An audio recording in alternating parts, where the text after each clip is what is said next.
Well, Israel's offensive in Rafah has put relations with its neighbour Egypt under severe strain. Egypt has for decades cooperated on security arrangements along its border with Gaza, but Cairo suspended that cooperation when Israeli troops took over the Gazan side of the Rafah border crossing. The move could have far-reaching implications for both countries and for the people of Gaza.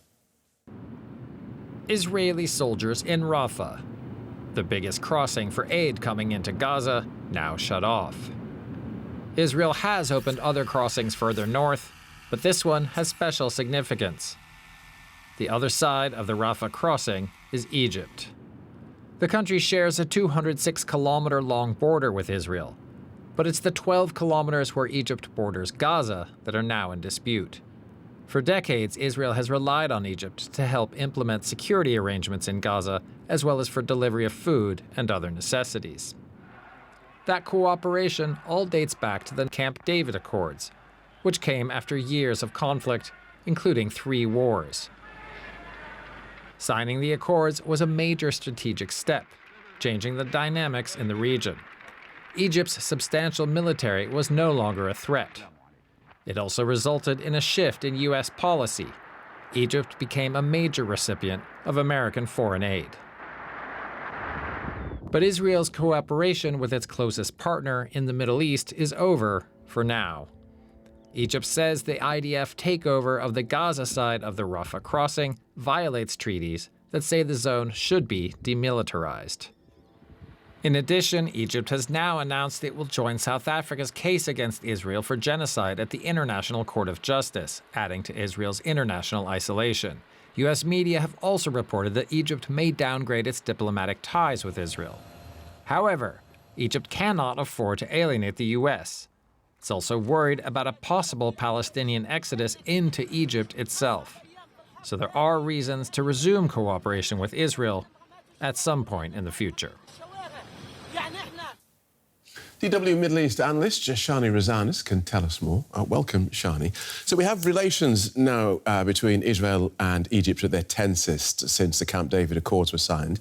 And despite this, Israel determined to continue its operation into Rafah. Explain to us why. Why is Rafah so important to them? Well, for Israel, Rafah is basically the last stronghold of Hamas.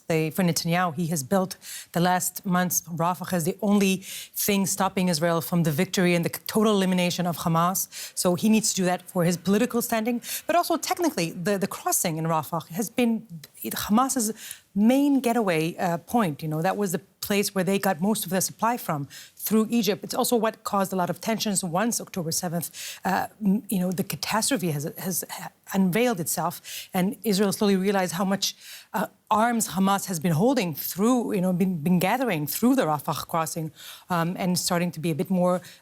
Before that, Israel was more trusting of the Egyptian handling of that border, and suspicion has built up since. So Rafah is just the point where everything boils down to.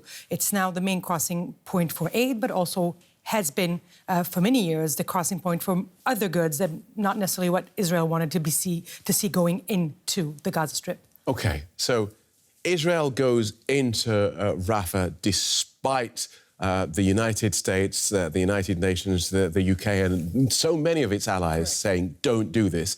What happens after Rafah? Well, that's the million-dollar question. It's always there. We've been having this question in our minds, when it comes to Gaza and what happens, what Israel's plan for the day after in so many aspects. And we're seeing very little answers. Technically, about dealing with the crossing and the transfer of goods between Gaza and Egypt, Israel is planning to have some other neutral forces, not the Palestinian Authority, which was actually, we know, refused to do that as long as Israel is in control of Gaza, but rather a private company who deals with that. But there's a lot of legal elements connected to that. If that company is a foreign nationality, what does it do when there's something happening at the border? Is Israel shooting at British or American or whoever, will be maintaining that? What would that mean? So Israel doesn't really have a very good, concrete plan for the day after. And this is partly why we're seeing this pressure for the Americans. They're saying, we don't see where this is heading. We don't see what's the end game, and we're trying to, steer Israel away from that, but so far with not much luck. OK, so talk to us slight change of direction. Talk to us about aid flows into Gaza at the moment. Well, it's always been a topic, and blocking the Rafah crossing, which is the Egyptians have decided basically they do not want to cooperate with Israel once Israel took over the Palestinian side of the border, because of the symbolism of Israel taking over this part of land and sort of taking over Gaza, and the fear that they might seem complicit with Israel taking over that part. But also we know that the economy, the money that is that crossing has been generating for Gaza was quite big, especially knowing that the Suez Canal trade has been cut off because of the Houthi threat and so on. Egypt has taken a very big toll to its income in the last months, and sort of trying to kind of make Rafah kind of help to do that.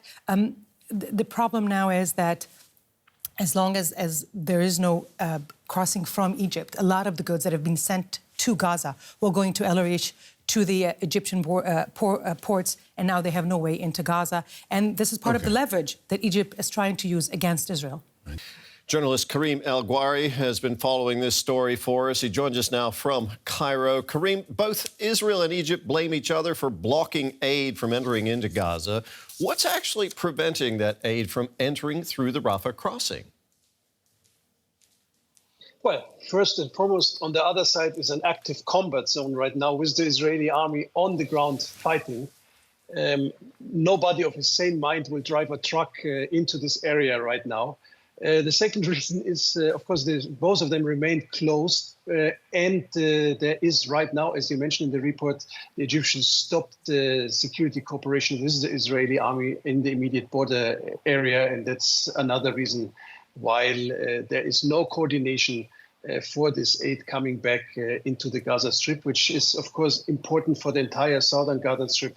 The border that opened by Israel is in the north, so far away from this area, which is a big problem for them in the Rafah and also in the central Gaza area. Now, Israel has seized control of the Gaza side of the Rafah crossing, Karim. Why is that such an issue for Egypt? Well, Egypt warned Israel since weeks not to do an incursion into Rafah. They pleaded to the Americans to make sure that this is not happening. Now that is happening, Egypt is reacting to this, stopping the security cooperation, and also wanting to join the case of South Africa in the International Court of Justice in The Hague, where Israel is accused of committing genocide. And there's now talk about downgrading the relations. There's maybe talk about withdrawing the Egyptian ambassador from Israel. The Egyptians are also mainly arguing that this incursion into Rafah and the takeover of the border crossing violates existing contracts between both sides, existing treaties between both sides, where it's stated that this area should be a demilitarized area where there is no heavy weapons allowed. So that's the official reason why Egypt is so angry and is reacting so decisively to this new incursion and to the takeover of the border post of Rafah. More on this from DW Special Correspondent Ibrahim in Jerusalem. Welcome, Aya. Let's start with Israel's offensive in Gaza. How deep into Rafah is the IDF?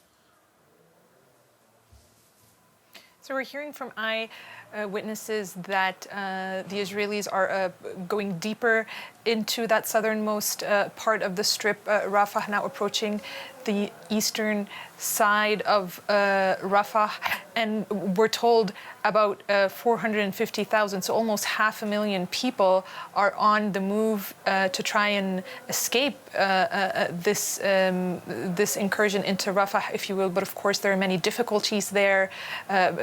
We're talking about people trying to move, probably not for the first time since the war began after 7 months of constant bombardment. They may not have the equipment, they may not have the means to get to a safe place. And at the same time, the IDF has said last night that it is attacking Gaza from the south, north, and center. So for many of these civilians trying to escape, it's difficult to know where to go, even with the so-called safe zone that Israel has outlined for them.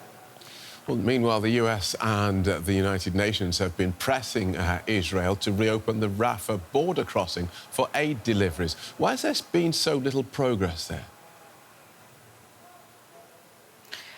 That is unclear, although yesterday we heard a statement by the Israeli foreign minister saying that the opening of the Rafah crossing now lies in the hands of Egypt. And this statement has caused sort of a spat now between Egypt and Israel. Egypt, of course, being the country with the oldest peace treaty with Israel among its Arab neighbors, with the Egyptians saying that, well, it's the Israelis who have now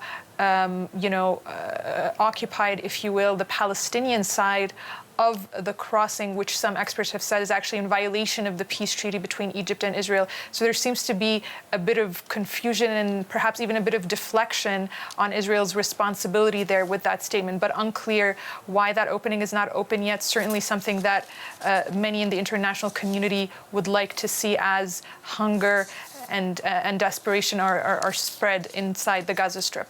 OK, thank you for that, Aya. DW Special Correspondent Aya Ibrahim in Jerusalem.